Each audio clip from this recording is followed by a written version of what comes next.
Hello and welcome to Shite Talk, Season 9.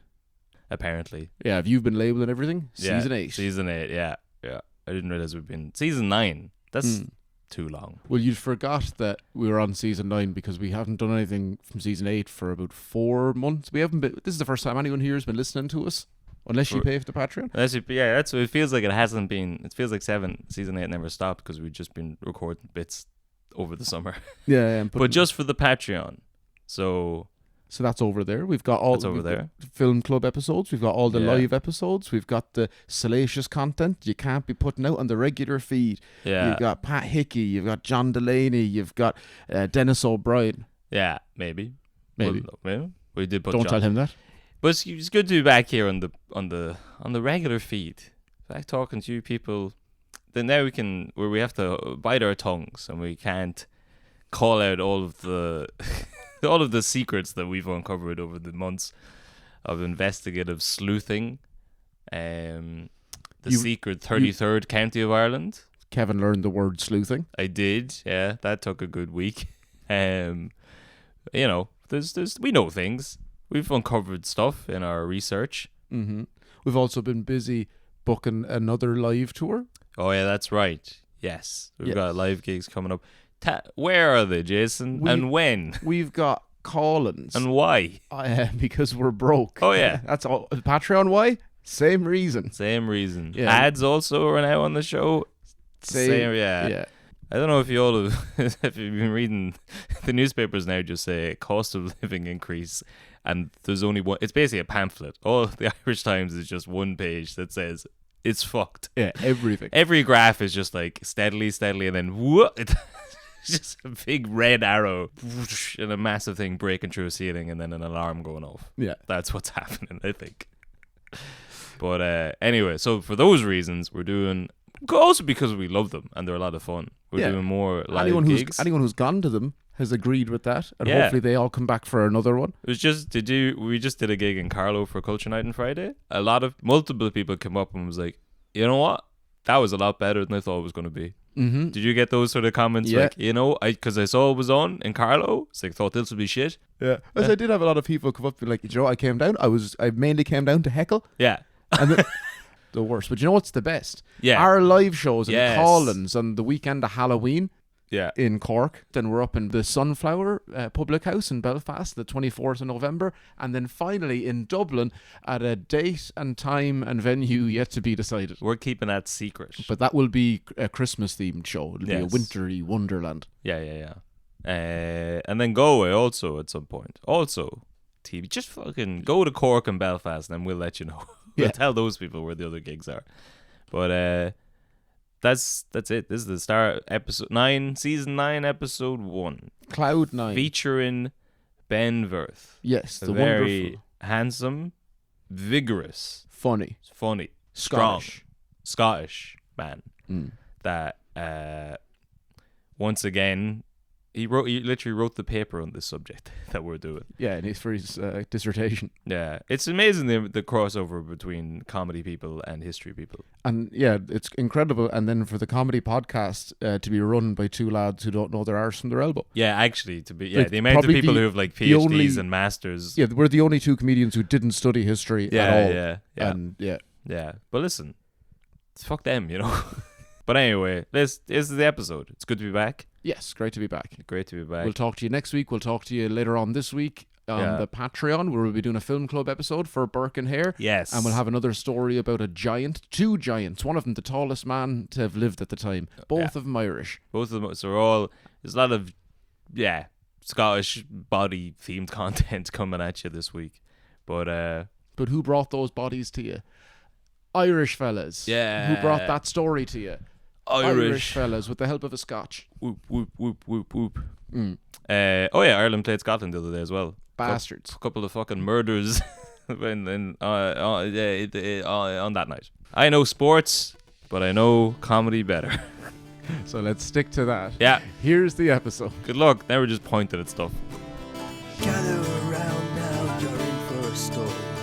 Old tales of lore, all in search of a glory. The History and mystery of lads, lasses and all. Discoveries and voyages, the rise and the fall. Follow me now as we go back in time. We trace the steps of Irishmen age to find. Joseph from Carlisle and Kevin Larney guide you through the ways of Shite Talk. They'll spend the grand. It's tax free, so it's basically like €100. They're basically paying me. They basically I'd be a fool not to. It's still like $1,000, but it's tax free. It would have been 1,500. Yeah. Is that how tax works? Yeah. Ben, is that how tax works? I've no idea. Oh. I'm in the same boat. Well, maybe I'm not in the same boat. I just don't care. Yes. And if I can farm it out to somebody else, I'll do that. Mr. Simpson, our IRS supercomputer can analyze over 7 tax returns a day. Do you really think you could fool it? This feels incriminating. Yes. Sound testing by talking about our tax status. Yeah. I feel this is a sting that I've been lured to. Yeah, we should probably introduce our guest, Ben Verth. Hello. That's where you're hearing the Scottish accent. Kevin, what's your Scottish accent? I can't. I don't have a Scottish accent. I've never tried. That's one. not what you were doing in Edinburgh for the whole week. You get walking around calling them all porridge wogs. I wanted to be a bonny lass. What did you say? Porridge wog? Is that a term? I've heard of it. Yeah. I remember years ago when Ireland were playing Scotland in the football. I was writing up an article for in previewing the game, and I just went and researched all the different The racial slurs. Yeah, I got to say porridge wog, and I don't know what it. And I don't really know what it means. My favorite inadvertent racial slur. What a start. Is a guy, like a proper London geezer guy, once come up to me and went, "Oh, you're sweaty, mate." And I went, "What? Sorry, you're sweaty." And what that meant is sweaty sock jock. Okay. And that was his way. Firstly, that was his way of just saying hello to a new person. Fair. And secondly, that's how that Scotland was sweaty sock jock. Jock. Are you a sweaty? What are the other bad words? Scotch. Scotch is weird because it just irritates rather than it's offensive. Yeah. Hey, are you a Scotch man? What do you mean? Do I like that whiskey? Yes, I'll have some whiskey. I don't know what I don't know what other connotation you're trying to put onto this. How come you dropped the E from your whiskey, fella? I don't know. I feel like Scotch whiskey is a symbol of just the independence question. Yes. I detest the way that we have to use American barrels. We have to wait for American barrels. We can't just get barrels on our own. Yeah. And I just think... Is that true? Yeah. So Scotch whiskey, all of it is placed into, and the colour comes from American whiskey barrels. Okay. We don't have any barrels ourselves. We just import them all back from American-made whiskies. And that annoys me because, well, it just means that some inherent part of Scotch whiskey has to be relied on someone else in order to make it happen. Yeah. Which is kind of like Scotland now as part of a union. I just where Ireland just has its own fucking barrels and reuses its barrels. Yeah. It doesn't ask or need anything from anyone. It just gets on with itself. Scotland could be Ireland if it just takes the risk. If it just is willing to leave behind 6 of its 32 provinces. Just leave Dumfries. Oh yeah, that's the thing. If we had to if I had to choose what corner of Scotland would we go? England, you can keep that, or it could be a thing on its own. We both look after. Yeah. But we won't really do a good job, either of us. But you're right. We just the borders. They can have the borders. They can have fucking Berwick and North and all that kind of stuff. But you're from Edinburgh then? I'm from Edinburgh. Yeah. Born and raised. Sure am. Sure am in that place. Yes. So I was delighted because I love this subject matter. So is it a big... for the audience, it's Burke and Hare. We'll get into it in a minute. Just shut the fuck up, you who's listening at home. I didn't know they were Irish. They sure are. They sure are. I love this. So Burke and Hare, why was I delighted when I saw your message to come and talk about this? Is because not only did I academically study this and the kind of the context of of where they came from, the time, the acts, the laws, the society that they emerged from. They're more than people now. They are serial killers. There's no two ways about it. There's some horrific serial killers, but they've reached that kind of, it's far enough in the past that they are just, they may as well be fictional characters. They're just these kind of these gallows humor, Edinburgh tourist comedy characters. There's a real dark vein of humor in it, or at least that's how it's presented. So before studying it academically, it's just part of growing up in Edinburgh, the story of Burke and Hare and all that kind of other murder. Like, you know, like in Edinburgh, there's probably places where people are like, oh, there's nice stories about fairies or, you know, giants that live in the hills or King Arthur. You grow up in Edinburgh and it's just commonplace to hear stories about people with their innards ripped out and rats eating their faces off and people getting murdered in the streets and war and famine and pestilence and death. And that, like, you know, and you get that in primary school. Yeah. And this is why I'm so fascinated to talk about it, because there's what actually happened, and then there's just this crazy little tapestry of Hollywood that goes along with Burke and Hare in Edinburgh. Because do you watch the film? Yeah, I mean, there's a number of films, but you mean the kind of the Simon Pegg and Andy Serkis one? Yeah. Was that well received in Edinburgh? So it was filmed in Edinburgh, and actually I had a friend who was a hairstylist on that film. And a William hairstylist. There you go. There we are. That's the first pun of the day. There we go. Is that Burke and Hare? I was just going to say Burke and hairstylist, but it's William Burke. Yeah. Okay.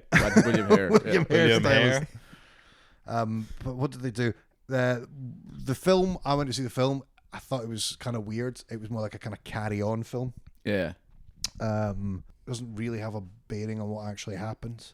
But my favourite story about that is when they apparently needed to film Edinburgh Castle, they didn't think that Edinburgh Castle looked enough like a castle. Yeah. So they went down in a big field outside of London, built like a big model of a more Edinburgh-y castle. Yeah.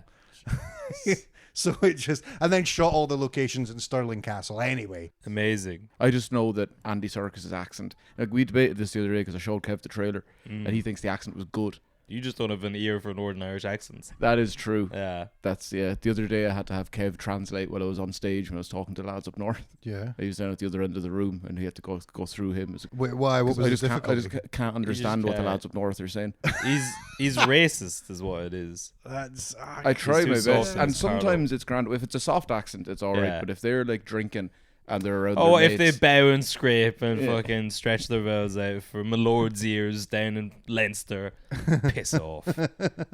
What? So hell yeah, because so they've gone from serial killers into just beloved folklore characters. Because Jack the Ripper is still seen as like a bad man.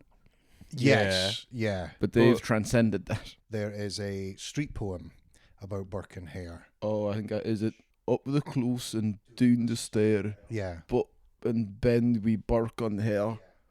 Burke's the butcher, Hare's the thief, knocks the boy that buys the beef. I can do a better Scottish accent than that. That was actually good. Tell you what, like that was a pretty good like Edinburgh accent as well. So that was good. I'll take that. But that poem is what, the same year, 1829, that they become quite legendary. See, this is why I'm glad you're here. It usually happens anytime we get like a comedian on who also has a degree and has studied one of the things. You go instantly, well, that means they can like carry the weight. But also then you need to like impress them. You don't want to, I don't want to make sure I've spent like 2 days researching this and got it all wrong. Yeah. No, I love talking about this. When he found out that you'd studied it for like university, he did just put down the phone and was like, oh, class, I'm off the hook. So that's the complete opposite. He's going to know everything about it. It's going to be easy. Yeah. I don't need to do any research. It was like, Burke and Hare were Irishmen. I'm going to let you take it from here, Ben. Just pass the ball there. Well, so I suppose to start then we should talk about the anatomy science in Edinburgh at the time. Yeah. So I have names here. They don't mean anything to me, but John Goodsir, Alexander Monroe, the other Alexander Monroe, Robert Knox, he's our big one. He's a big one, yeah. Yeah. So he starts out, what do I have him labelled here as Big Daddy Dissection. Or else, my favourite, Coroner Sanders. Okay. All right, Coroner that's Sanders. Or Old Admiral Autopsy.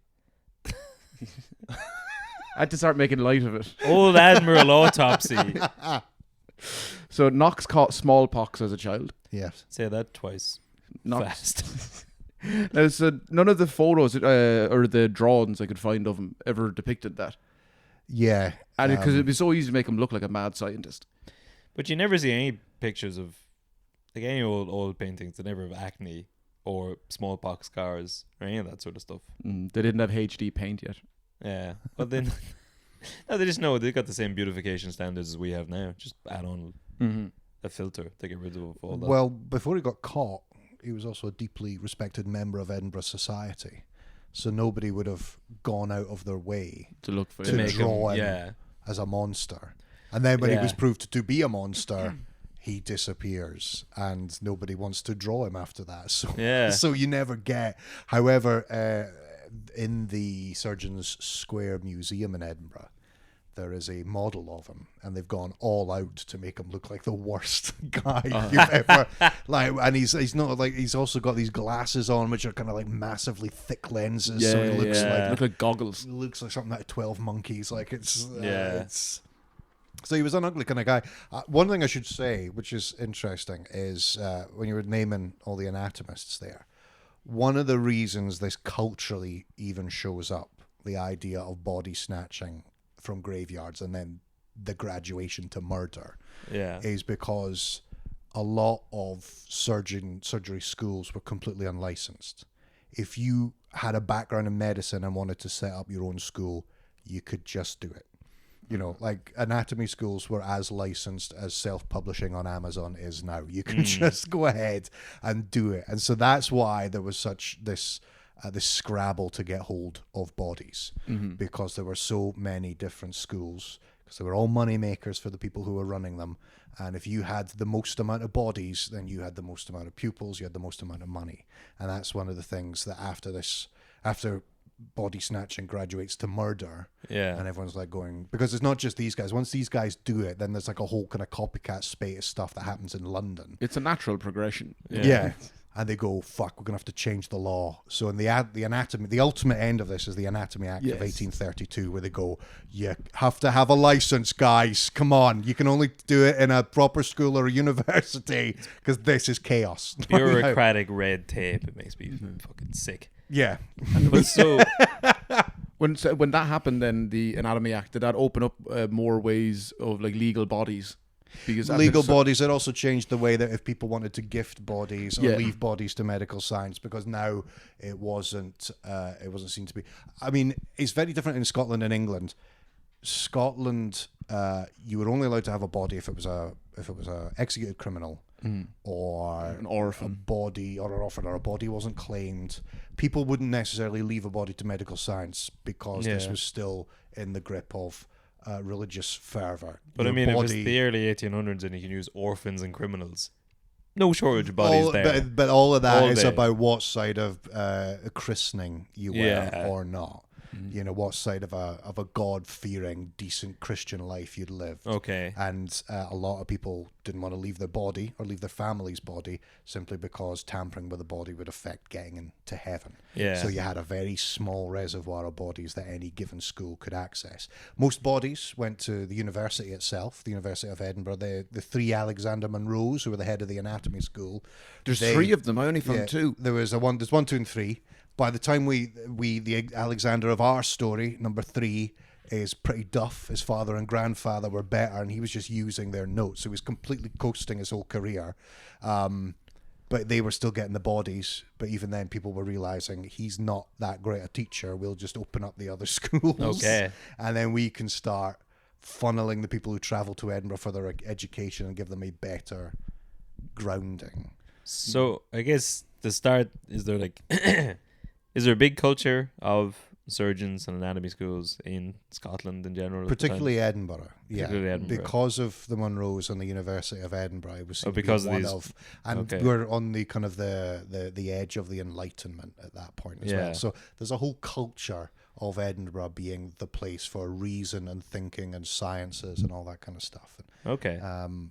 medical science in the early 1800s is very much Edinburgh, maybe a couple of places in France. Yeah. But this is one of the places to be. So there's a big culture for it. So it become a hotspot for schools and then, big thinkers. Big thinkers. Did you ever think about taking out the bins? I saw this. I didn't. Was it as bad as the pictures? Yeah. It was shocking, but it was fun. It was like a live game of Buckaroo. Every time you're going to try and put something into like the trash can, because you're just stacking trash on top of trash, and then eventually it'll all fall down. Yeah. It's kind of liberating. You're helping like the common man just by walking down the street and just throwing shit away. Well, you say throwing it away, but the amount of people who like, myself included, would just gingerly put a coffee cup down on top of a pile of rubbish. Because even when it's free fall, there's still such a thing as decorum. Yeah. It wasn't a bin, it was just a muck It was gathering a pile of... But now it helps for the story, I suppose, if you have to think back to like the 1800s when sanitation wouldn't have been as prolific as today. Doesn't take long to picture Edinburgh in that state, just shit rolling down the street. So I guess for listeners we should explain there was a bin strike in Edinburgh for the 3 weeks of the Edinburgh Festival, and I wasn't there, but you guys were, and by all accounts it was fucking smelly chaos. Yes. Have they resolved it yet? Yes. Okay. They've started cleaning it up now. But there's another one threatened for Christmas. Did they get the raise or no? I think they finally gave in and gave it to them, Very good. Very good. Fair play to them. Fair. So, we'll just give a quick background on Knox. He went to college in Edinburgh. Yes. He failed his first attempt at the anatomy class. Got it on the second pass around. Ended up joining the army once he graduated. So you graduated from the School of Hard? The School of Hard Knocks. Yeah, that was his anatomy school. Yeah. Knoxing on heaven's door. Okay, keep going. But so he goes over to the Battle of Waterloo. So he's in the army. He's getting his experience with cadavers there, or living people, I guess. That as well. But he does so well there, they send him down to South Africa afterwards. I don't really have to include this at all, but it is funny that he says at first he couldn't quite understand the hatred of the indigenous people, and then they raided them. So then he went on a retaliation raid instantly. Wow. Yeah. And then on that raid, he accused the commander, his brother, of theft. Mm. So it went to court martial. He was proved innocent, so they horsewhipped Knox around the courtyard because he refused to duel with anyone. And then he just ran over and took a sword and tried to stab the guy, but just cut his arm, just like the cloth of his jacket. So he went home just fairly disgraced. Yeah. Wow. So it doesn't really have anything to do with the story. It was pretty fun. It's pretty funny. Remember when you were asking earlier on, when does the fun start? Now.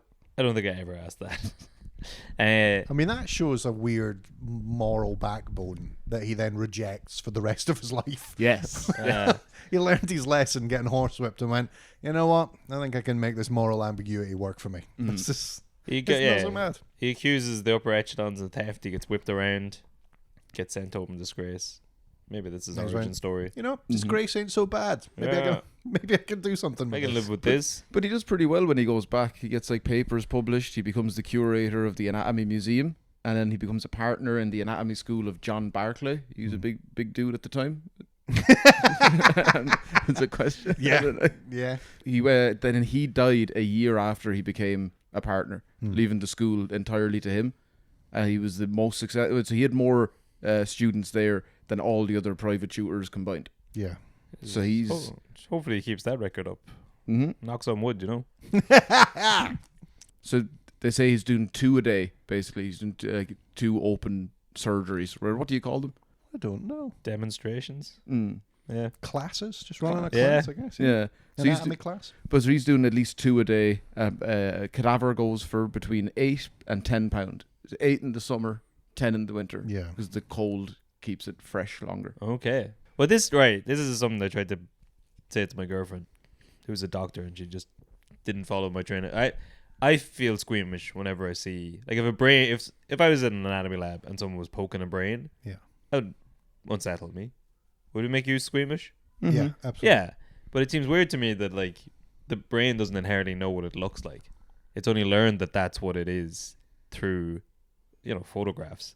Mm-hmm. But now it's because when it makes you feel weird, it's like being tickled or something. It's like in your fucking bones.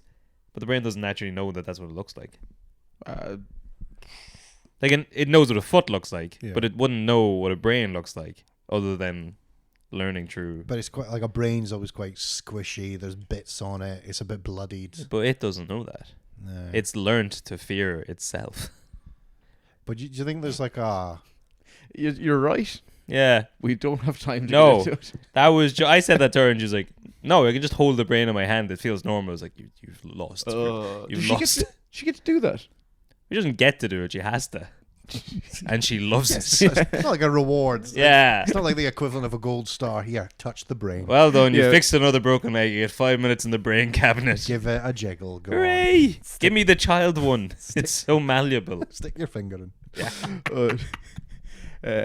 So at the time, interfering with a grave is a misdemeanor, but not a felony. So the body technically belongs to nobody, so you're not stealing anything. Okay. But it does mean you can't take anything from the coffins.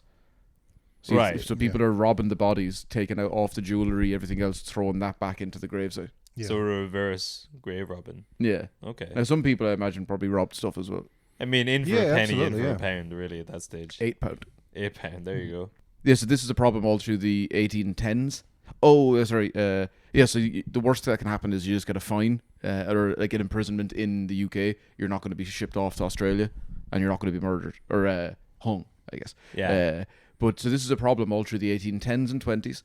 It gets so bad that families they get like guards to go watch the graves of people who've just passed. Yeah. Yeah, and they've got guard towers. There's guard towers. There's... Stones dropped over the... Yeah, family will hang around for a couple of weeks at the gravesite to the point where they think that the body will be decomposed beyond use. Yeah. They will encase the coffin in brick. They will put it inside cages and then bury the cages. If you walk around Greyfriars Kirkyard in Edinburgh, you can see some of these cages just sticking out of the ground where like this is like being contemporary with this issue. I've seen photos of them. Yeah, just the like small iron grills over the gravesites. And the watchtowers and stuff, that are some places that still exist. You can see them. Like it was, I sometimes, with these precautions, admire the people who still got away with grave robbing because they did it when there was, like, they did it in such small graveyards with such possibility of being discovered. Why not just make it legal? Why not make it a Australia-able offence? Because it's not anyone's possession. Once this is a body, this is a cadaver. Yeah, I know, but It's not very respectful. no. Yeah. But no, you can't do anything. Well, they can change laws eventually. That's what society's there for. Yeah, eventually. You're not still doing it now, are you? Well, it's still... Robbing making sure graves. that- not me personally.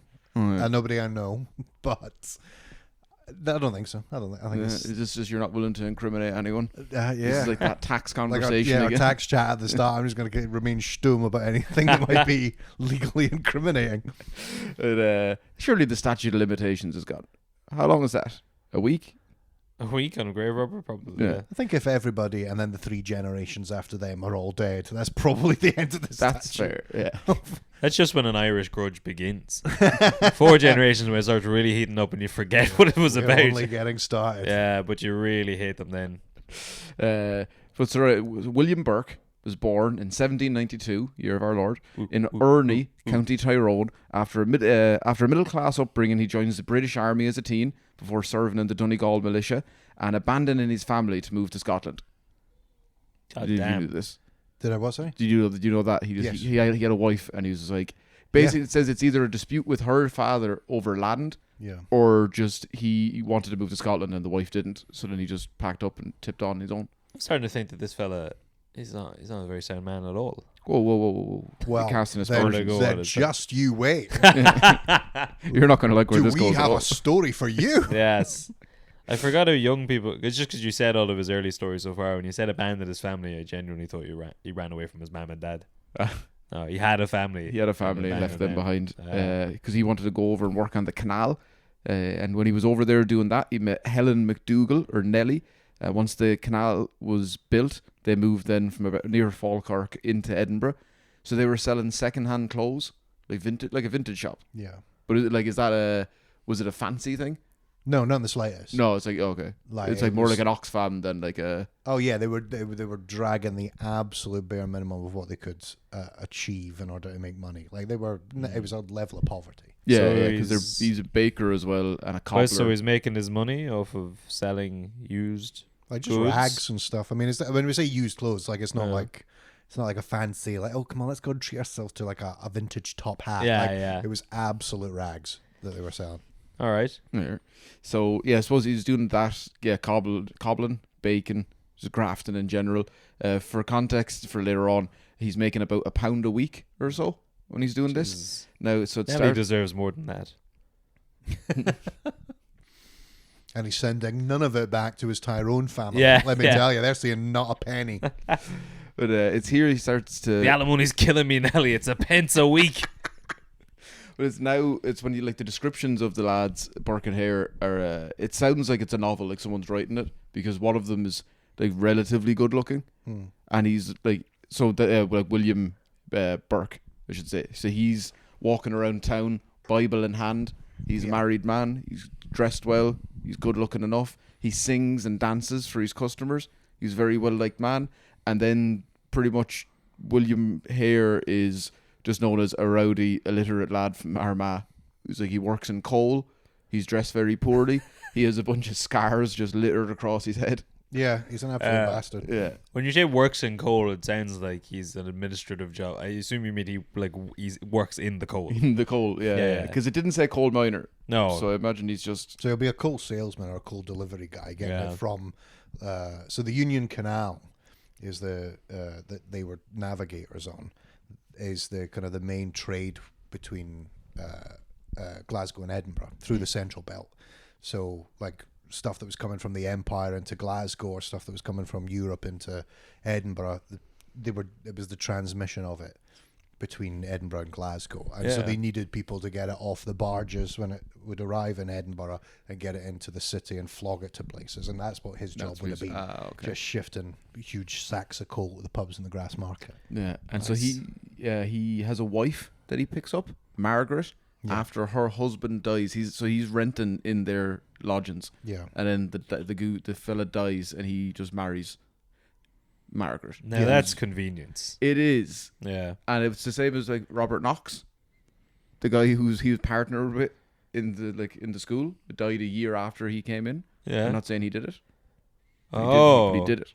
Okay. Yeah. There's no proof of that. I guess I shouldn't besmirch the man's good name. Yeah. He did buy a bunch of bodies. And like, I mean, this is not like a nice guy. You're kind of like tarnishing the good name.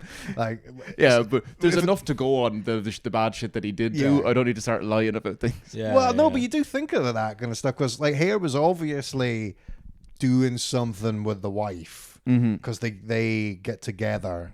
He inherits the business. Yeah. It feels like maybe he contributed in some way, probably. In a little bit. Because it's going to be one or the other ones. So it's his... How did he die? Just blunt force trauma to the back of the head or natural causes, as they called it? Well, they said he had some... I can't remember what it was. It was some sort of... coal-related disease. Yeah. I think it was supposed to be natural causes from a terrible illness that he had. But as I said, like, you know, if somebody's already on their way out, which the first couple... of victims, as they're on their way out, they just hasten it along. Yeah, he could have just done this to John Logg, was the name of the guy who owned the house in Tanner's Close. Well, see, the first, he's not even a victim. He just dies of natural causes. Yeah, but he owes. But did he? Well, let's just for the argument's sake say he did. Yeah. Okay. All right. Yeah. We got another 16 bodies to sift through. Let's not get bogged down on the first one. There's not even thought to be one. Right? Let's dig Hare up again and try him again. Well, that'll be interesting. Okay.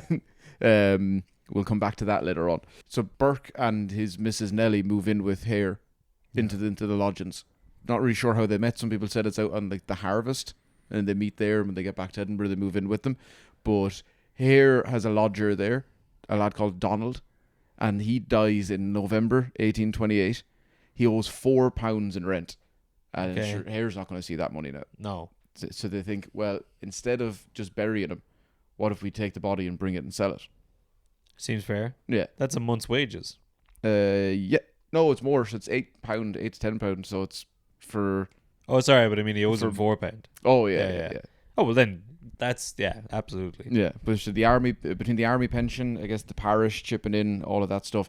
There's a coffin that's got the lads that night pull the cadaver out of the coffin and throw in a bunch of tannin bark, seal the coffin back up, bury that. Why didn't they just take before any of that started? Yeah. Like, what did I ever question that? When they just found the dead body, why did they go report it to anyone? Why did they go through the rigmarole of the funeral, doing all of that? They could have just said nothing.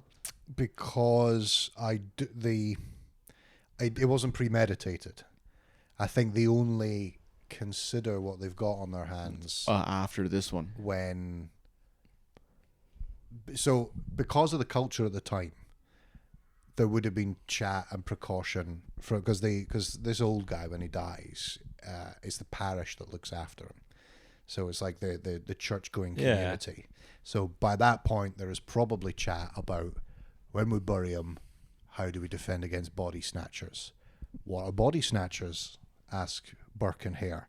Oh, they fucking break in and they steal bodies and they sell it.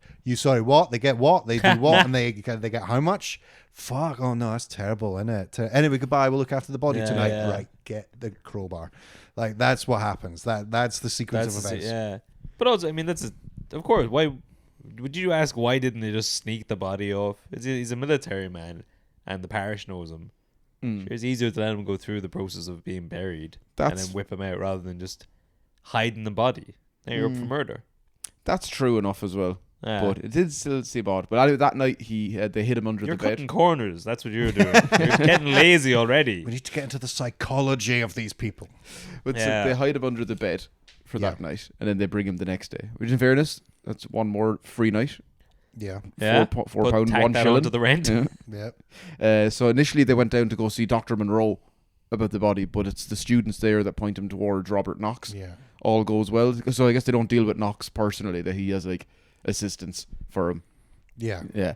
But to just sell him, it's debated between like £8 and £10. No one's sure how much the first one goes for.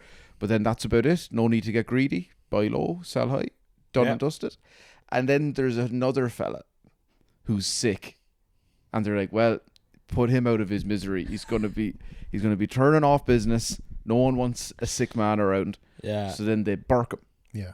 What a great term. I heard someone say it in Edinburgh. Yeah. That way, that technique of killing them. Yeah. I heard someone say, I'll burk you. Yeah. Is that common then? It's I haven't necessarily, not as a street insult, I don't think. I don't know. I also don't know what the transaction was between you and this other person. He was getting attacked by a Victorian who climbed out of the catacombs.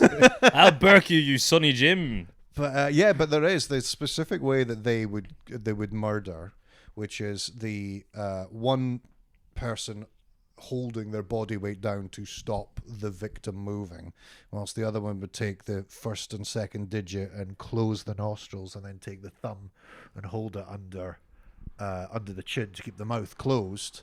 Like there wouldn't be, people would have had beards at this point, so there wasn't like, if there was any bruising that was left, it wouldn't have been obvious, and there's no, like, they're not being stabbed, there's no poison in the system, there's not a lot of obviously provable foul play signatures when they would shove the body in an old tea chest and then take a horse and cart along to Surgeon Square. So what is a tea chest? That kept popping up. Like, I'm Irish, but I'll say that's too much tea. These are huge. It's like a very thin wooden packing box for literally the transmission of tea.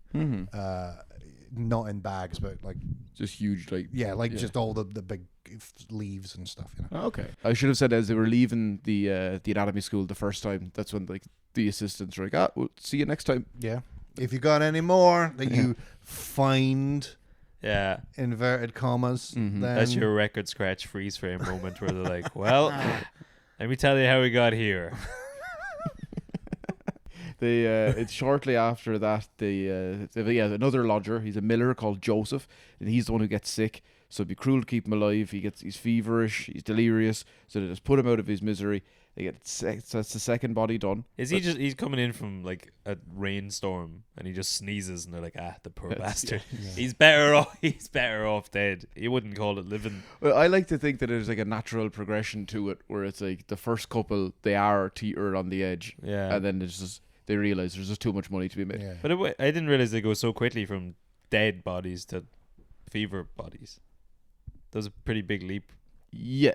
Okay. So it's the second person. Second person, yeah. yeah. So the second one is very much about is reputational damage. Yeah. To the good name of the house that they're running. Because there's a sick man in the house. I think it was a scarlet fever or something like that. Basically, it was something like if it's thought that illness is in that house, suddenly their takings are down. You know, they were running a place that was people would stay overnight because they were doing business in Edinburgh, then leave for the borders or Glasgow or the Highlands or something. So they needed a continual flow of people until they go, I'll just sell a bunch of bodies. Who gives a fuck? Excuse me, sir. I've heard a rumor that there's a man with scarlet fever inside your house. Nah, don't worry about that. It's just two dead men. Don't even. No, they're dead. Yeah. A lot of corpses, but no ill. No illness, I'll tell you that much. You're either fully alive or fully dead. Yeah, they've just got a big 0 days since last murder up and behind the counter. No red scarlet fever around here, no thank you. So that's the first two out of the way. And then they're like, can just knock it on the head, literally. Like leave it there and be done. Brought it. But then there's like an Englishman who's staying with them. Yeah. So and they can't help themselves. What are you going to... You just put him out of his misery. Yep.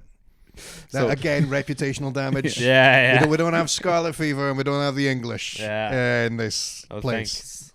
You'll just get rid of these things. So this is when it starts getting interesting and funny. You just completely disassociate yourself to like having feelings about people living. Oh no, this is what we were talking about at the start. It's far enough away.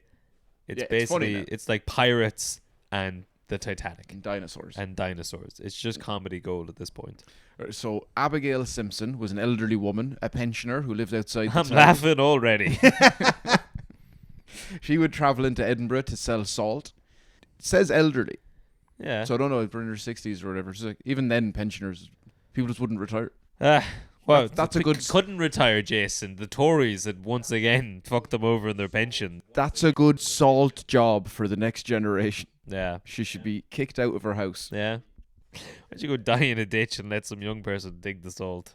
Anyway, this blight on the economy. She's offered into Hare's lodging house in mid-February, murdered, thrown into a big tea box, and then sold to Knox. That's the first time they've done the... That's the first time they go from start to finish. We're doing this. Yeah. So we're in April now. William Burke is drinking in a tavern, and he comes across two ladies, two girls of the town, fill in the blanks, Mary Patterson and Janet Brown. They're having a bit of a laugh. Burke, being good, honest, upstanding man that you think he would. He's just offering them a couple of drinks. And then as they're leaving, he's like, if you need a place to stay, you come back to mine. But sure, you might... A lot of empty beds around ours. Yeah. You're going to get a little thirsty. You know what we should do? Get a couple of bottles of whiskey for the walk, just in case. Yeah. And then the big gobshite on the way home gets it wrong. He doesn't go to his house. He goes to his brother's house. And then the next morning, his wife comes over and finds him with these two prostitutes. And she's putting two and two together and coming up with all sorts. Oh, damn. Yeah. Which I think would be a great excuse. What? No, I'm not having sex. I'm here to kill them. For you. Because I love you. It's income. Yeah, you want to go on holiday this year? So this is where you kind of like look at the story and go, what were they actually thinking? So they do it in Burke's brother's house. Yeah, Constantine. Constantine. You know, Constantine was a sergeant in the Edinburgh police force. Nice. They took two prostitutes and loads of whiskey into a policeman's house. And he has a wife and kids as well. Wife and kids. Yeah. And you think, how the fuck were you people not caught like 10 seconds into this? Yeah. Because you're doing it in a policeman's fucking house. It's Breaking Bad season 3. You know? There's no fear. Yeah. No fear at all. And the interesting thing about this, if you have like the building, the close still exists. It's called Bakehouse Close. It's on the Royal Mile beside the Cannon Gate, and the flat that it would have happened in, because it's on the street level, is now like it's like Mimi's Bakehouse or something like that. It's like you can go in and it's like a little frou-frou kind of wee doily cakes type of thing. Which I think it's hilarious. Like one of the big murders happened and you just now sit in and have little high tea. If it was like a Sweeney Todd pie shop. Yeah, that'd be good. It was something a bit more in keeping, but you got these like demure old ladies sitting there and going, "Did you know what happened in here like a couple hundred years ago, don't you?" Yes, that's why I'm here. Yes, it adds a little spice. So he brings 2 prostitutes back to his brother's house. Yeah, the next morning he goes to work, and so Burke is still there drinking with Janet Brown, talking to her. That's when the wife Nellie comes back in. Yeah, Patterson's passed out. She's after drinking too much, so she's passed out on the table. They come in, and Nellie starts yelling at him, screaming at him. He starts throwing glasses, cuts her with one of the glasses. So Janet Brown runs out. Patterson's passed out on the table. What's Nellie annoyed about? What's she Nellie? Thinks that he's off cheating. She doesn't understand that this is a show of love. It's business. Yeah, women. So they kill her. Okay. Yeah, actually, I think this is first. They have to go and get Hare. And then Hare comes back over with his wife as well. And then so the 2 lads lock the 2 wives outside the house. Okay. I don't know what, because surely they're in on it by now. I mean, I don't. There's a lot of conjecture. I'm fascinated by this particular thing because it's mayhem. Like they are screaming and shouting outside. It's daytime. Yeah, it's daytime. It's a policeman's house, and the 2 pair of them just go, "This is the perfect opportunity to murder a prostitute." Yes. That, as we will find out, sizable portion of Edinburgh society knows that exact woman. Yes. And when she winds up dead on a slab in the anatomy school, some people are going, "The fuck is happening? What? Why is she here? Yeah. This can't be. Whoa, we're gonna have to investigate this." Yeah, because there's a few people with that then. So I suppose that there's Janet Brown, because she goes back, like, "Where's Mary Patterson gone?" Yeah. And it's like, she's got off on a holiday to Glasgow with a travelling salesman you've never met before. Yeah. Yeah, it's such a sitcom. The excuse that they give, "Where's my friend? She left and she's never coming back," is such like a sitcom thing going, it's like in The Simpsons where you hear like somebody run out the door and then it's like a car sound and then you hear a plane flying overhead. Like it's... So in the space of like half an hour when she comes back to find her friend, they're like, she's left. She's gone. Yeah. She's always talking about Glasgow. She sobered up, developed feelings for a traveling salesman, decided a whole new life for us. Anyway, she said goodbye and not to contact her. I like that Burke went and got her before he committed the murder. It's like they're sharing it together. Yeah. It's like I can't do it. He's not going to do the whole work on his own. Okay, that's a very cynical attitude to have. I think it's a sort of romantic relationship they have now.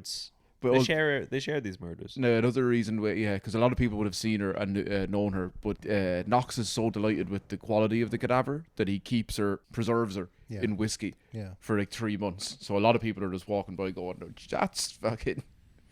Preserves her and pays for someone to come in and paint the body. Yeah, there's pictures, there's engravings that he would give out to friends of Mary Patterson, kind of, Kate Winslet, Titanic-esque, kind of lying, showing a bit of bum, that kind of thing. And the scary thing about that is that's not a live model that painting was created from. That is a rigor mortis consumed body stinking of whiskey, which has been cracked into a seductive shape and then painted for a guy to give out as saucy postcards to his friends. Like, it's fucking crazy. Is Knox getting high in his own supply? Is he a Knoxrophiliac? This is... Wait, so he's just taken this beautiful woman of the night and preserved her in whiskey for 3 months. Oh, he's fully fallen in love with the dead prostitute that's been presented it's a tale by 2 lads out the night. I love it. So next up is a stout old woman called Mrs. Haldane, who drunkenly fell asleep in a stable. And what are the wives saying at this point? They're in on it. So there's a conjecture around whether they were or weren't, but it's fairly obvious. Right. They have to have been. Okay. Yeah, they're kind of, if not, they're at least like Carmelo Soprano. Yeah. She knows where it's coming from. Yeah. So they kill her, and then a few weeks later, her daughter comes by looking for her. Okay. And she stays there as well. And then Burke drinks with her, murders her himself. So that's like the first time that he's done it on his own. This is like Simon's solo album, Paul Simon stuff. He's branching out, trying something new. I could go it alone. I can do go it alone. myself. How's it compared to the classics? Is it like good murder? Pretty good. Yeah, Man pretty walks out the street, says, "Why can't I murder a prostitute anymore?" What do I need Burke for anymore? Can kill alone. So it's around now you start to see his saintly figure slip. If you beat, sorry, I've just occurred to me. If you beat my body snatcher, then That can be your Robert Knox. Burke now, it seems to be that he's coming more in line with Hare. So just the way the story always plays out, like no matter where you read it, it sounds like he starts a little bit higher in the moral standpoints. yeah. And then just eventually slips back further and further to where he's more is like just in line with Hare. Okay. He started to kill people now on his own as well. Yeah. I assume Hare knows about it, because then there is a point where quickly they kill a lady called Effie. Her job was to look through bins for scraps and trinkets and sell them to people. So again, people around would have known her. Okay, yeah. Lured into the barn with whiskey, murdered. Then there was a girl who was too drunk to stand, who's been like walked home by a policeman, and Burke jumps in and he's like, I got her from here, don't worry, I know a place to bring her. I'd say look into that policeman. He'd be getting me too'd any second. And there's a really fun story of him having like an old man on the hook, saying he's like, I've got loads of whiskey back at the gaff, but then loses interest when a mother and grandson come by. And it's just like, even in the report it says the old man was not happy about this. He was like been told he was going to be plied full of free whiskey. Yeah. He didn't know he was going to be murdered, obviously, but in his mind he just walks away going like, I nearly fucking had all this free whiskey. They kill the grandmother and grandson. Again, conjecture. So Burke breaks his back over his knee, like Triple H style. Oh. Yeah. So that's like the first time that they've not gone for the Birkin, and it's just a messy. It's not good. Yeah. They pack them up into a beer barrel or a whiskey barrel, probably from America. Yeah. Import. And then, so they're infused whiskey. Mother and grandson. Yeah.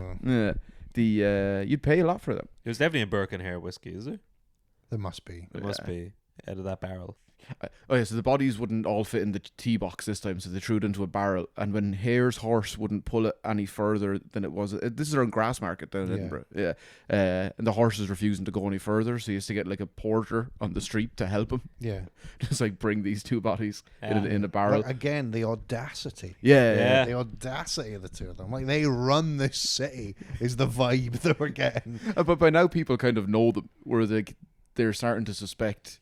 There is, so it comes out after it all happens that there is a suspicion that the police are actually watching them. Okay. But they're trying to build up a case with proof, which they're never able to do. Yeah. Just very possibly because, one of them's got a brother in the police force. Yeah. Oh, yeah. Like, that's never often talked about how the fuck this is able to go on for so long. I mean, actually, it doesn't go on for so long. It happens a year. But the volume of deaths, completely unquestioned. And you do have to think, like, fucking what was going on? Like, they did have a brother who was a sergeant in the police force. Was this... Which didn't pop up when I was researching it. That's shocking. Yeah, no, it's... He had it scrubbed. He uses connections. Yeah... There's I was in like the fucking National Library of Scotland and like the official, like the old, like the text, like Sir Walter Scott wrote a book about this kind of thing, and I got to read his original copy with the white gloves on and the little kind of beads across the page in the National Museum of Scotland and stuff.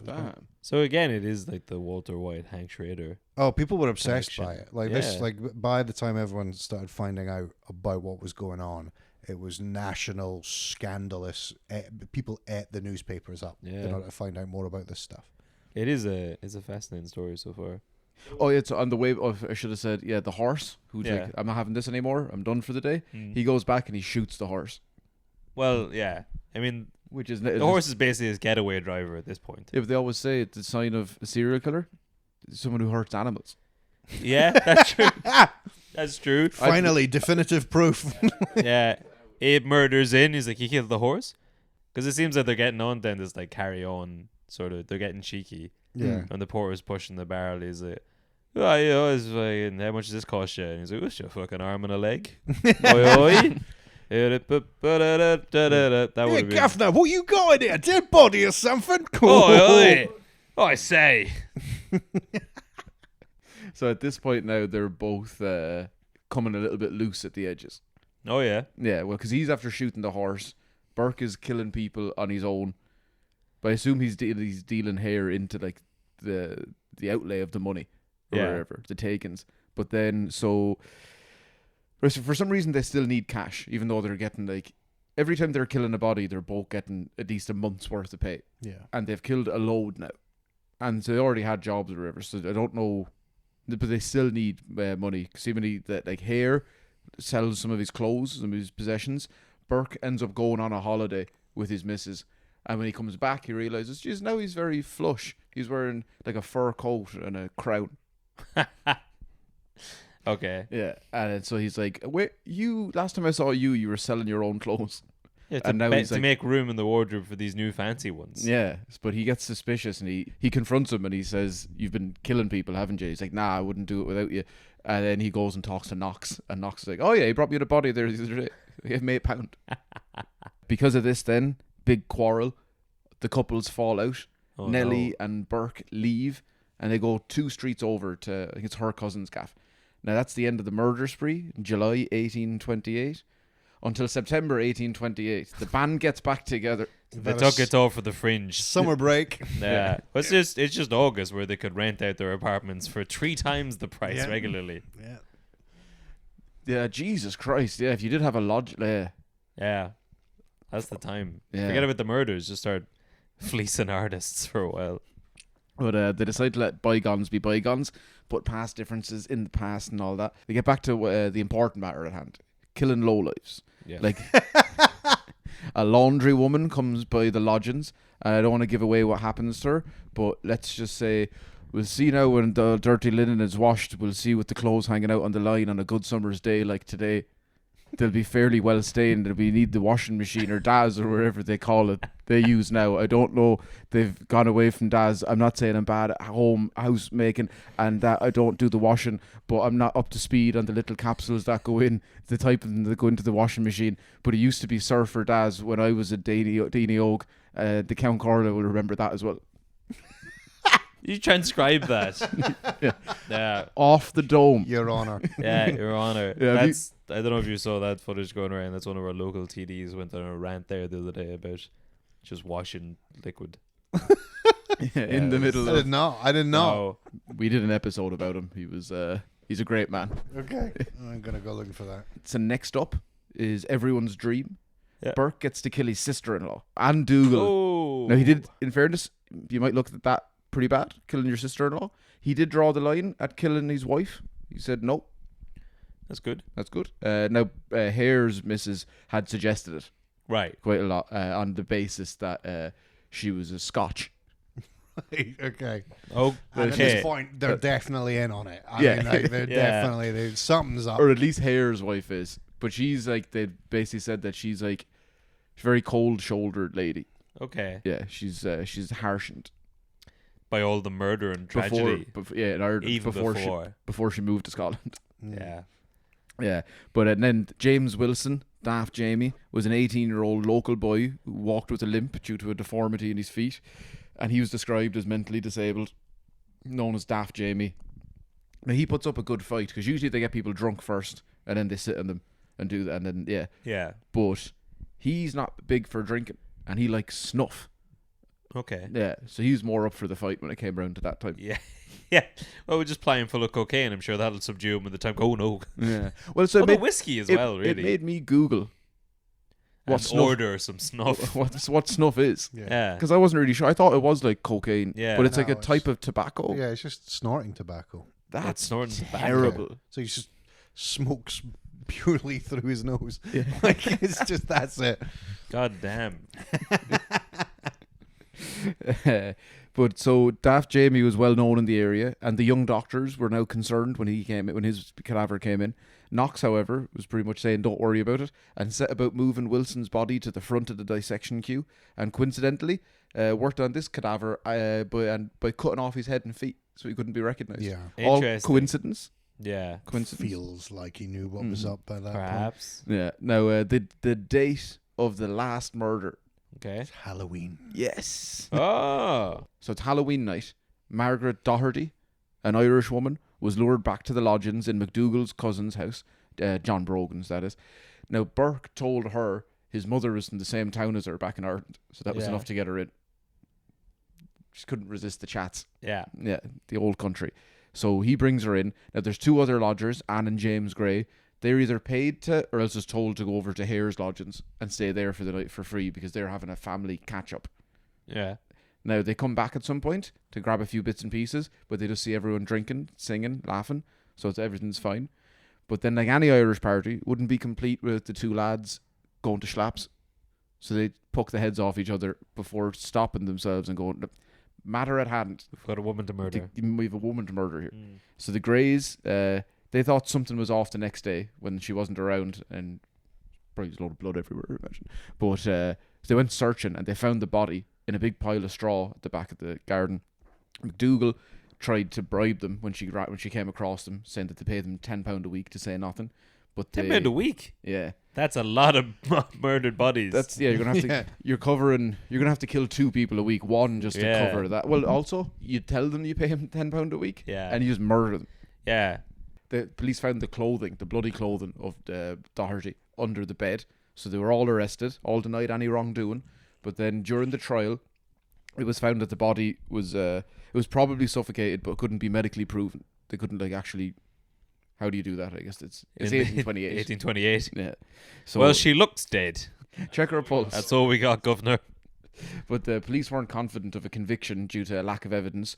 But as the news spread, so did the tales. Everyone who was missing in Edinburgh now at this stage, people just thought, murder victim, Burke and Hare.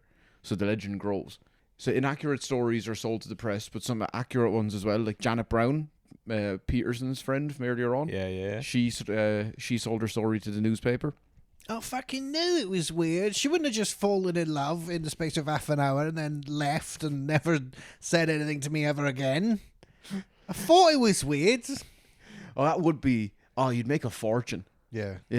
If she ever got married, she could be on the cover of OK magazine. Yeah. Or Hello, have been nearly murdered. She was nearly murdered by the most. Yeah, if I hadn't ran away right then, I'd have been murdered as well. So I sat there and I was thinking, if I don't leave now, I'm going to be dead.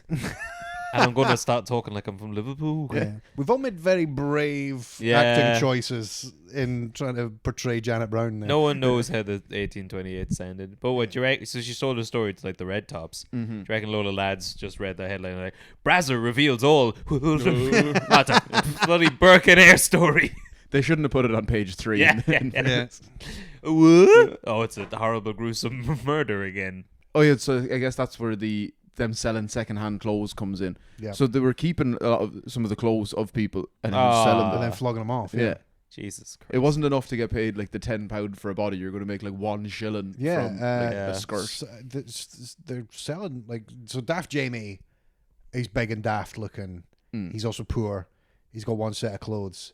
And then, I think they catch somebody else wearing his trousers or something. I think it's William Burke's nephew. Is it? I mean, they flog it to the boy of a policeman. Yeah. No way is that guy not involved. No way. Yeah. Are these Daft Jamie's trousers? Yep. How did you get them? No idea. Okay, that's good enough. My child, come in. We've got you some new trousers. What do you mean the piss-soaked trousers of some sort of mental kid that runs about the streets? Thanks, Dad. Check the back pocket. Some snuff. There's some snuff. The other back pocket's just full of house price listings from Dublin. Fucking... Why does it smell the way it smells? So, but at this stage, then everyone's brought in and questioned. Yeah, because they're fucking about time. I think Janet Brown was able to point out Patterson's skirt. Yeah, did someone at that as well. So they were all brought in for questioning, with the cops pressing hard on Hare, offering immunity if he dogged everyone else in. But seeing as he couldn't be legally forced to testify against his wife, that she was just going to get off as well. So basically immunity for the two of them. So you just have to rat out Burke and McDougal. What do you think he did? Ratted them out. Did he? Mm. Damn. Meant to be friends. Yeah. Murder buddies. Yeah. It's insane that they didn't have any evidence, knew something was going on, so just lent on one of them. Yeah. To grass up the other, and that's how they got conviction. And they've got like a steady stream of bodies showing up at the but see, they don't. cadaver house. Nah, but they don't. That's the thing. Like, the bodies are gone. At the that bodies stage, are gone by that point. They've been completely reduced damn. to stuff in a jar and Yeah. they are completely hacked apart. They're skeletons now. Skeletons are gotten rid of. The body parts are everywhere. What's left that isn't used has been kind of flung away. Like it's in many ways it was a perfect crime. There was a few perfect crimes. Damn. So the trial began Christmas Eve. That's no time for a trial. I know, yeah. But that's different time. Something to do. They wouldn't have a telly back then. Well, also staunchly Protestant Scotland at the time wouldn't have celebrated Christmas as we know it. It wasn't a place of celebration. New Year was, but Christmas Day was just like on any fucking other day. So they have to send down 300 police to keep the peace because everyone's down watching. Yeah. Trial of the century. The pair managed to object to their being trialed together, and also that it should be 3 separate trials for 3 separate murders, as they can't be proven to be connected. So, okay, what are the so 3 murders they're trying to pin on them? So you've got Mary Patterson. Okay. The last lady, Doherty, and then Daft Jamie. And then Daft Jamie, okay. So I guess the two we need 28 separate trials. There should be 28 separate murders. The what now? I mean, three separate murders. You can't prove these are all connected. I mean, you can't. They're not connected. What was that murders? Here? I'll tell you everything. It seems like they've got good ideas. Over like sure. No, I'm not saying in terms of murder, but actually yes, in terms of murdering people. But it's just the like same. It's like there's no mess. Yeah. There's no questions ever asked about the bodies coming in. Yeah. Because they keep bringing people back after Mary Patterson, and they're like, yeah, it's great. Yeah. I mean, it's people that they would associate with. If they hadn't been the murderers and someone else was a murderer, they could have been the victims. Okay. They are of that low life, absolute disgusting spittoon covered taverns in the grass market. They are also very marginalized people. Mm-hmm. They socialize with other poor, poverty stricken people, but they take advantage of them. But they are people, so they can talk to them. Yeah. They can lure them in. Okay. But so, I mean, it's probably with the benefit of hindsight. Surely there's like a register, or if you leave in more than 2 bodies a month, someone's like, hey, so where the fuck? What's happening? So they said you're living in a fucking rat house. Like Knox says during the trial, basically that he just assumed that because they ran lodging houses. They just had easy access to people that were dying because there's a lot of people staying there. It's not a particularly healthy time in the world. And they would have known a lot of people, so they're just getting like first dibs when people do die. Okay. Or that's his excuse anyway. For saying okay. That, I didn't fucking suspect. Is it uncommon for people to see 17 dead bodies in the space of a year? People die all the time. Yeah, so up first they go with Doherty because she's recent. Because they have the body. Yeah. So they go to Knox. They've already sold it to Knox, but they go there and find it. And how did they manage to sell it to Knox? Because that night they went and brought it to the surgery, Christ. And he was like, "Oh, I don't know what you mean. Yeah. Oh, that's take it back. I don't want any part of any of this." I don't know. So he's even brought up during the trial, and one of his defense is, "Look at all these class paintings I have of the body. Do you think a man who was guilty at getting that done?" Yes. Which is a yes, but he uses that as a way to come across of he's not out of his mind. He is. He's painted a woman that he's kept in whiskey for 3 months. Mm-hmm. That's an upstanding citizen. Yeah. So just imagine the jury standing up and slowly clapping. If it's a crime to fuck a corpse in a bottle of whiskey, then by God, you better lock me up. Your Honor, I'd move for a mistrial. Now, Hare testifies against Burke and McDougal. Cowards. Yeah, but then his wife Her memory is a bit hazy when she has to take the stand. Oh, yeah. Of course. So she just can't really remember anything, and she has a sick baby with her who keeps coughing, so that keeps taking her attention. Now, it's not her baby, but she got it off the streets. I actually don't think it is her baby. Oh, yeah? It might be, but it didn't say like her child. It just said she had a toddler. Yeah. That's going to be in my wedding vows. That, like, I will, love you through good times and the bad. I will have a hazy memory if I'm ever brought up on trial against you. Yeah. But Knox admitted to buying the cadavers, but said that he thought the lads really just ran lodgings and bought the bodies before anyone was quick enough to claim them. Yeah. He was found to be deficient in principle and heart, but not guilty of anything. Okay. Which is a win. That's success. That's pretty good. Except the people of Edinburgh knew otherwise. Yeah, his reputation. And that guy was run out of town. Yeah, he moves to London. Oh. People aren't having him at all. Actually, in fairness, it feels like the next couple of weeks it's tough for everyone. The next day, so it's Christmas Day at 8:30 after nearly 24 hours in court, but only takes 1 hour for the jury to decide. They find William Burke guilty. The judge says, your body should be publicly dissected and anatomized, and I trust that if ever it is customary to preserve skeletons, yours will be preserved in order that posterity may keep in remembrance your atrocious crimes. That's pretty poetic punishment. It's pretty good. But also I suppose anyone who's sent to death, that's like what you're meant to do. It's like any of the prisoners, that's the main cadaver. Oh, sources. They become the main cadaver source. Yeah. Okay. So it's going to happen to him if he's going to jail. Fair enough. And also people are really annoyed. Yeah. This is like if you're going to jail and there's like a mob boss around who's like feuding families. Yeah. Everyone there is going to know someone. Most of them have probably known Mary Patterson at some point. Thought she was a grand girl. Yeah. So 16 targets on your back. Fair enough. But Burke gave a new testimony to the church after being found guilty. He placed a lot of the blame on Hare. All right. Yeah, he's like, should have said this earlier. Yeah. Because he's free now. He's able to go. Yeah, Hare's able to just stroll around town. Because he gave testimony. Yeah, he's free. He has immunity. So damn. Nothing happens to him because of the confessions that they give at the end. If they'd said, okay, we're only going to confess to 2, then like 14 other people we'd never even have known were their victims. And they can only, when they're confessing, they only kind of vaguely remember like what they were associated with doing it. But broadly, everyone they murdered, a salt seller, a scraps person, these are all kind of absolutely poverty-stricken drifters. Now, but the next day, McDougal, his wife, it's not proven. It was what it's called, the bastard verdict. Yeah, that's class. Yeah. But as in when he walks away, everyone's like bastard. No, she. Sorry. Yeah, because she gets away with it. Yeah. Bastardess. But she was off to buy whiskey the next day and rocks up an angry mob. She's brought to the police station for protection before escaping out the back and having her request to see Burke, that's turned down, so she just flees. Yeah. We don't really find anything about her after that. Daft Jamie's mother and sister protest about Hare getting off so lightly, but fell on deaf ears. His wife was attacked by a mob while trying to flee back to Ireland. There's a lot of people been attacked by mobs. There's mobs. Yeah. It's big news. Yeah, there's just mobs walking mob around time. Edinburgh. Like that new Halloween film. The Edinburgh mob is a very famous thing. It's like the amount of mobs you get in The Simpsons. Yeah. Like at the drop of a hat, they'll be fucking at something.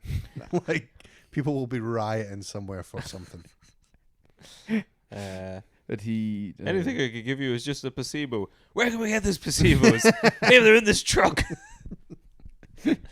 Burke was when you said angry mobs, I'm just imagining them being run out of town by like a load of tracksuit Italian people. Hey, you're killing the Daft Jamie, get out of here. Daft Jamie. Daft Jamie. He was our snuff supply.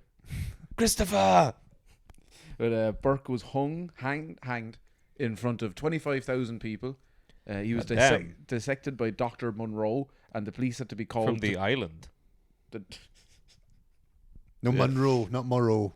Okay. Munro. Yep. Yeah, nice try though. Yep. Pretty points for accuracy. Yeah. He was dissected by Dr. Munro. Yeah. So the shite guy that everyone was reacting against got the last laugh. Yes. He got to react. He got to fucking actually dissect. Yeah. So Burke. So Knox at this stage then would have been one of his main rivals. He's fled town. So now just open season. Yeah. So that guy's like, wow. Huh? Just obeying the law, and I'm the only one in business still. Cool.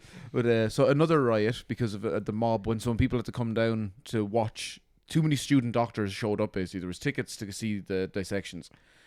Too many people showed up, and they had to send down the police to break it up because everyone was rioting about wanting to go in to see it. Okay. So that's when they figured out afterwards, like, we'll just charge you to go in 50 at once and just walk through it. And it's front row tickets here. But I assumed then that went on for like weeks. Yeah. Yeah. Oh yeah. Like it's like a tourist attraction. Everyone wants to see. Immediately, this is when it starts becoming like a social nightmare. Like the legend. And you suddenly want to be able to see it.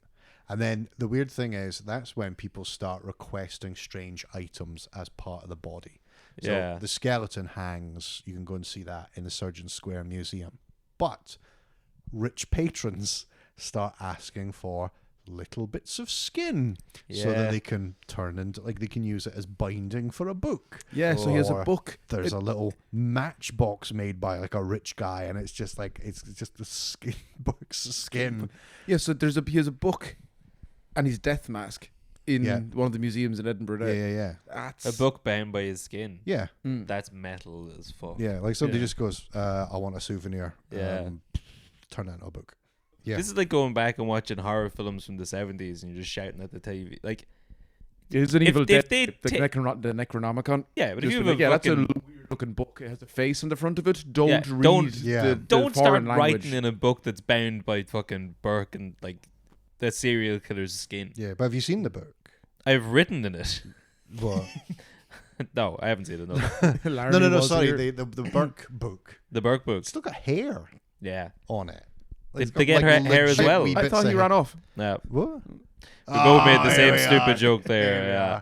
There are bodily hairs still on the skin of the Burke book. You're just asking for fucking trouble at that point. That's not like if that person came forward later and said their family had been haunted for 5 generations. You'd be, well, good. Yeah. Is it the skin book upstairs? Is it the skin book that you keep hanging on to? Yeah. Get rid of that there. Just bury the fucking skin book. Don't come fucking crying Jumanji to me. You knew the rules. Did you, because I said it in a message, did you go and see the skeleton? It's still on display in the Anatomy Museum in Edinburgh. You can actually still go and see Burke's We were skeleton. very close to the Burke and Hare monument.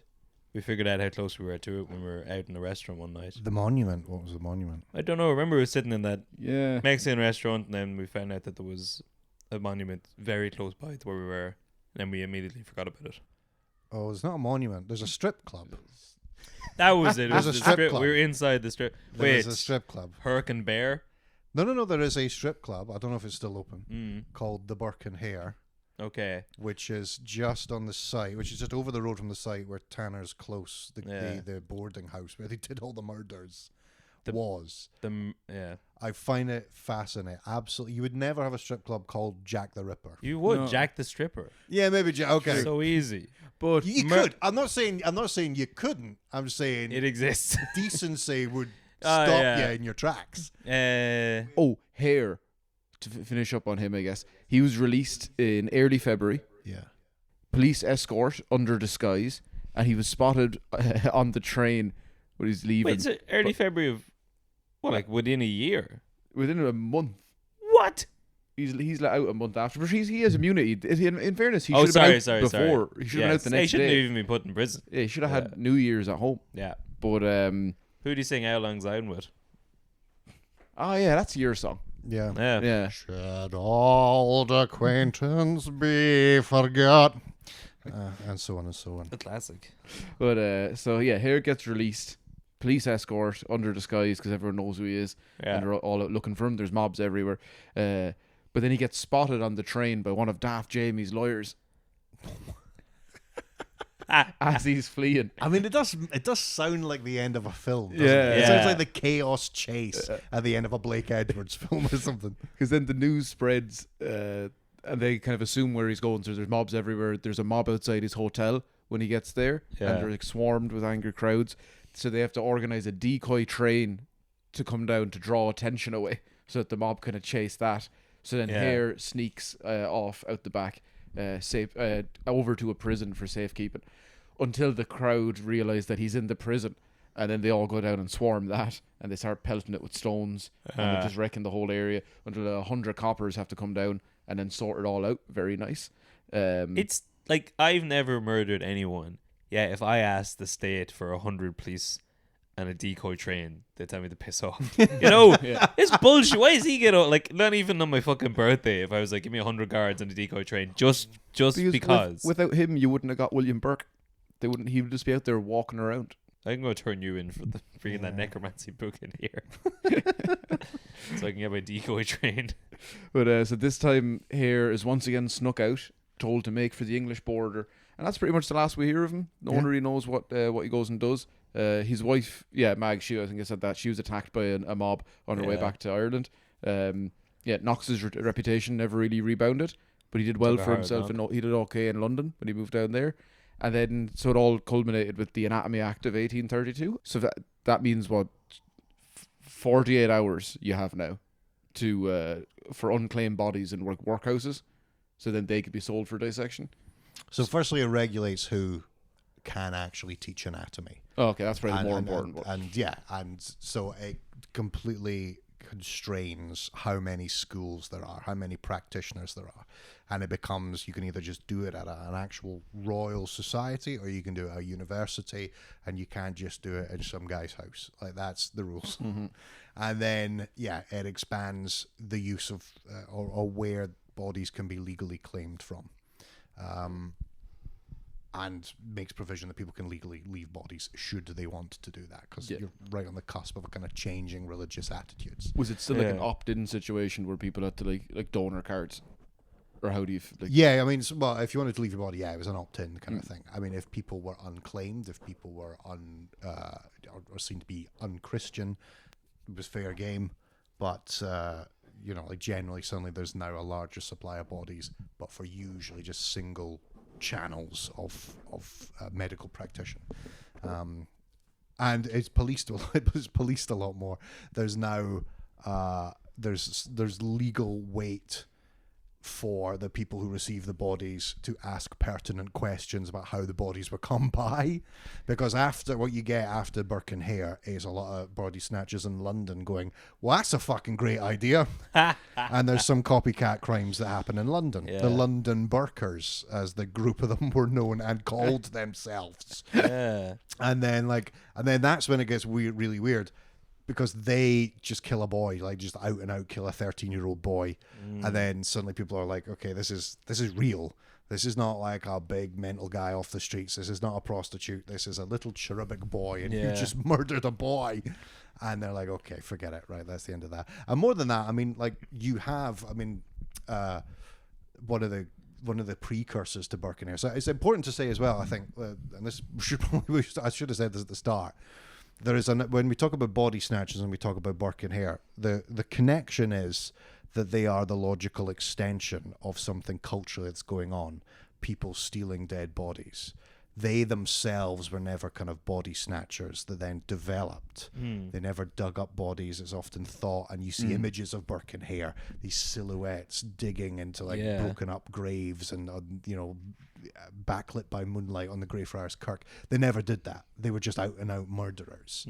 But they're part of a larger body snatching tradition in Edinburgh, which if you get a chance to read about these guys, the gang of Andrew Merrilees is another Edinburgh guy, and his thing was that he would dress up as pretending to be members of the family of people that he knew to be recently deceased to go in and claim the bodies. That's great. And even if that meant him dressing up as a woman with his gaunt alcoholic's face underneath a terrible wig and going, yes, I'm here to collect my Uncle Martin. Like, he would go and do that. The grief's done terrors to your visage. Okay, so Andrew Merrilees was the head of the gang, Mary Andrew. Yeah. There was Spoon. Spoon gets his name from his ability to get bodies from their coffins. And then there was... are they all body-related nicknames? Then there's... Spoon just likes cheap pints. Yeah, Spoon. Then there's Mouldy Warp. Mouldy Warp is the Scots name for a mole. Okay. A plasterer by trade. His name is said to have originated because he did the best digging. And then I'd also say if someone starts ratting on the gang, just check Mouldy Warp first. Mouldy Warp. Then there's Praying Howard. He'd pass information on to the gang as to where the grave was because he was actually a priest. Yes. And then there was Screw. Not much is known about Screw, but there is a tale of a resurrectionist employed to dig up a body in Buccleuch graveyard who also had the pseudonym. I suspect they were one and the same. Okay, I don't know what that is, but they all had names depending on their function in the operation of getting the bodies out of the ground. That's so cool. Screw, Spoons. Yeah. Mouldy Warp and Praying Harry. And they also sold bodies Nice. to Knox. Yeah. And in fact, when this was happening, this is in Edinburgh or in this London? is in Edinburgh. This is in Edinburgh. And when this was happening, like when he was actively buying bodies from Burke and Hare, he was also buying bodies from Andrew Merrilees. So there could also be the idea nobody's really looking at Burke and Hare because Merrilees and his gang are still fucking molding and screwing and spooning about. so they're like going, okay, well, they're the people to watch. Let's not worry about what else is happening over there. So, do you reckon that was Burke and Hare's just like, in the wake of the financial crisis where people are going after them? Say, what about the fucking big Meryl Streep over there? Or what? It's so weird because body snatching began simply when students needed bodies and would do it themselves. Yeah. And then ne'er-do-wells saw that they could make money by it, essentially the stuff being outsourced to them. But a lot of the culture, the people of influence in the city didn't really want to make a thing about it because their sons were probably these body snatchers who were being employed, who were students in the anatomy so classes. It's a sort of the sons. There is very certainly a conspiracy of higher up members of society not wanting to do anything about this because it primarily benefited and was actively participated in by people that they associated with. So that wouldn't have... Would there be an aspect of them saying you're just digging up the corpses of the lower classes in the name of science? And there's definitely that aspect as well. And there was definitely an aspect where Burke and Hare liked the money, did it for the money, and then did it because every time they killed it got easier to do.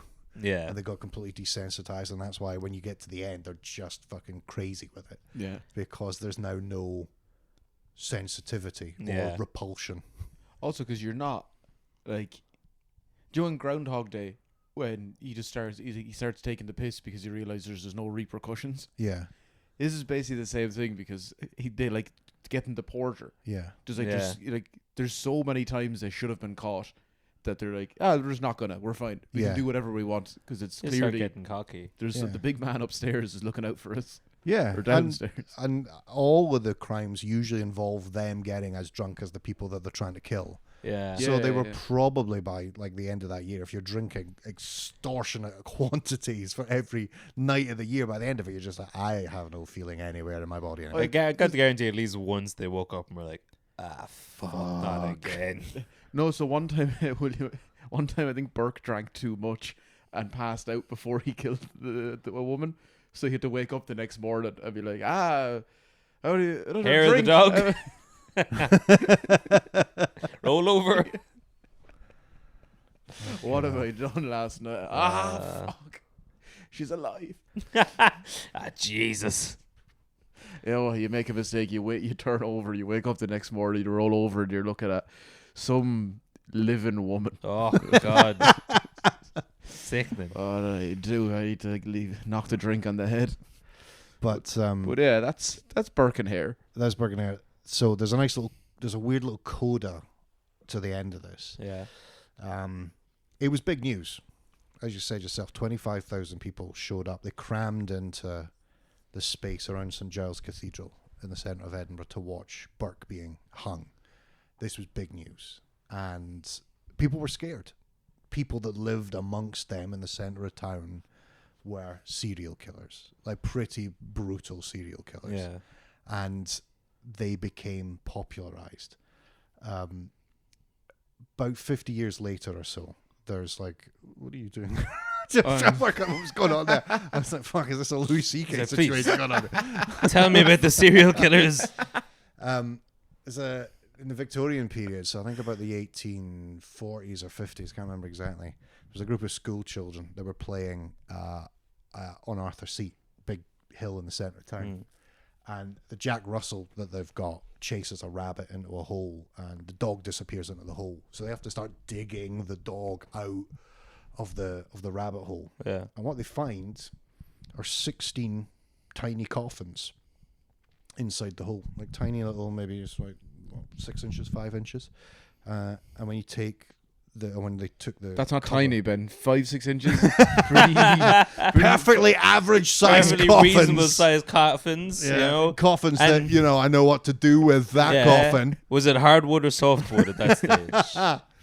But inside there are these little ornate peg dolls with like uniquely little crafted costumes.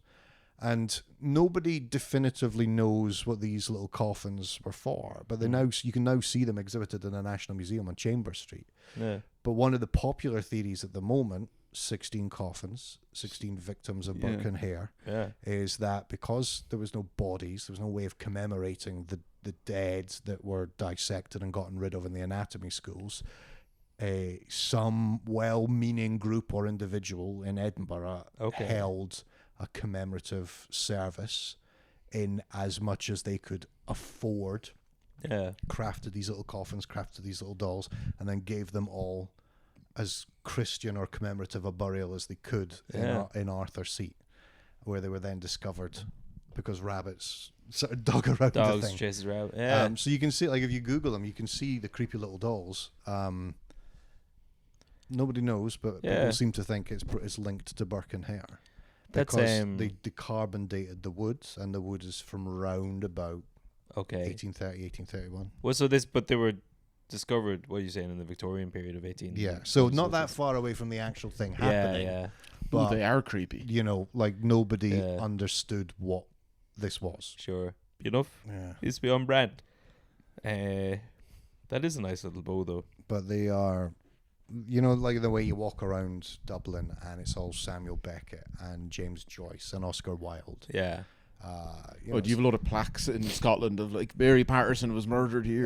Not necessarily that, but Burke and Hare will feature in stories, in tours. I mean, obviously tourism is a big thing in Edinburgh. Burke and Hare, they are the king and other king of Edinburgh tourism. Those stories, they've ceased to be terrible murderers, and they've become, as I said earlier, just this Hollywood version of spooky ne'er-do-wells in the mist in the night hunting graveyards.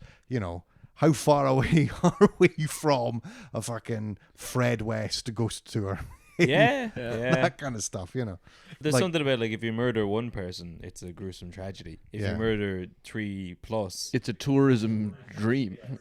Now there's multiple locations that you can spin out an hour and a half of dragging Americans around the grass market. And people are, like, enamored by it in some weird way. I suppose the displaying of... I went to see the Bodies exposition that travels around Europe. 4 or 5 of them have been covered up because they've realized that they weren't... There was some dispute as to whether they could trace the origins of the bodies. So I think they'd all been donated to... Maybe they had donated them to science, and then they turned into this thing, and it was kind of like art. Yeah. But the bodies were still underneath there, but they'd just been covered in wrapping paper. Right, okay. But would you donate your body to science. Or art? I don't think they'd take it. I haven't looked after myself particularly well. Yeah. I don't think there would be anything that they'd be like, fuck yeah, no, we need that. We need that. We need to see that. You never know though. If it goes like, if you get to like 90, all of a sudden they'll start looking at you being like, you must have some kind of a gene. Yeah. Because If I get to 90, having behaved in a way like I would never see 90, then I think they'd be interested. But they're definitely after Ozzy Osbourne's blood.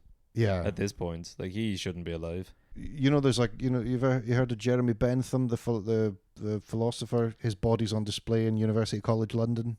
I've heard the name, and I'm going to say no because I've got nothing else to add to that. So Jeremy Bentham is, there is a, what's it now? There's a specimen zero of every living thing that's been discovered by science, apart from humanity. I.e., that is the first one that they found, or that's the one that they compare everything else to. That's the preserved one, catalogued. We understand and know about that now. It's not humanity. The first guy fucked in Neanderthal. Yeah, he wants to be the specimen zero for humanity. Okay. So when he died, he had them preserve his body and put it on display in University College London. And you can see it if you give it a Google as well. But he's had like a face mask placed on him, and he's dressed in his clothes. So it just looks like a weird shop mannequin dressed in like oldie-timey clothes. Yeah. What's worse is that he wrote into his kind of fucking will, his stipulation, that as head of the university, he must always attend, living or dead, any meetings of the university body. So they'll have ceremonial meetings every year where they literally put this 300-year-old corpse in like the middle of a table, whilst a bunch of other dons are like going, I think, what are we thinking about admitting people from this country or whatever, Yeah. That's and he's just very old, dead, and racist. Like, I don't think we should have any of these. He has a vote. I think he votes with the majority. So it's always like, But whenever they're talking about letting more immigrants in, his body starts spinning around and like, stop it, Jeremy. Yeah. What was the I remember there's a story years ago about is it Hamlet? Which is the Shakespeare play with the Hamlet with the skull. Alas, poor York. Yeah. And some actor had said when he died he wanted to donate his skull to be the actual Yorick. The actual prop. Yorick skull, yeah, like right. it's probably the I've Globe heard of Theatre. that. Yeah, and then people got a bit iffy about it. I think they'd used it for a while. Some theatre group had used it for a while, and then they're like, it's bad form. It's like, well, it was his wish. That's what he wanted to do. But they felt a bit weird about having a full skull there. I don't know. People are precious about their body. Yeah. After they're done with it. When Charlie Chaplin died and was buried, if you believe that, if you believe such a thing, when Charlie Chaplin died, he moved to Argentina. That's the rumor. Yeah. His body was dug up and ransomed. He was body snatched. Damn. And then it was ransomed back to his family, and then the police found it and were like, nah, fucking, and then reburied it. But the same thing happened to Groucho Marx as well. What if they were sending back these bodies? It was like, this isn't fucking Chaplin, this is Hitler. It's worthless. Get out of here. Just a mustache on a skull. Yeah. The only other thing I have about, I think I can't remember his name. Diogenes, the Greek philosopher. He had something back in the old Greek days where people were precious about what would be done with their bodies after they died. Yeah. And he said, just when I'm dead, throw me outside the city walls. And there people were like, well, what about the wolves? And the dogs will come and eat you. He was like, oh, just give me a stick and I'll defend myself. I was like, well, you'd be dead. He was like, yeah, well then fuck it. This is a great, That's the kind of quality of thinking on which the world was built. That's the quality, but just being like, would you be dead? The wolves need you. Yeah, just give me a stick and I'll defend myself. I was like, well, you won't be able to. Well, then what fucking difference does it make? Let them eat me. I don't give a shit at that point. Here endeth the lesson. Yes. I suppose end of the podcast. Or apart from these, was it told us this? What? About there's a doctor in, like a lecturer in that does a thing of when you go in, like you see your first cadaver, he walks down, he rubs his finger in the mouth of it, and then like licks it, and then it gets everyone in the class to go do that as a way to get comfortable being around dead bodies, and 2, observation. I rubbed the inside of it with this finger, and then I licked this one. Oh, yikes. Yeah. If that's true, which I hope it is. Yeah. But that's definitely you're going to get. Cheeky bastard. Yeah. That's how you lose tenure, right Yeah, there. yeah. Like, you can't lose tenure, you can. You can. Yeah. That's how you do it, yeah. But that's Burke and Hare. Thanks, Ben, for coming on. No worries, this has been a pleasure. Do you want to plug? Oh my God. No. I should be looking after my career better than I am at this stage in what passes for a career. But I just maybe follow me on Instagram. If I'm going to do anything exciting, it's probably going to be there. We'll tag your Instagram in the story of this. And you're playing the prestigious Halfpenny Comedy Club soon. I sure am. I'm looking forward to that. 2nd of October. Thank God you remembered the day, because I fucking 2nd of October. I'm going to be there. 2nd of October. Yes, you come down and you listener go see the gig. But thank you for having me very much indeed. It's been wonderful. No, it was a pleasure.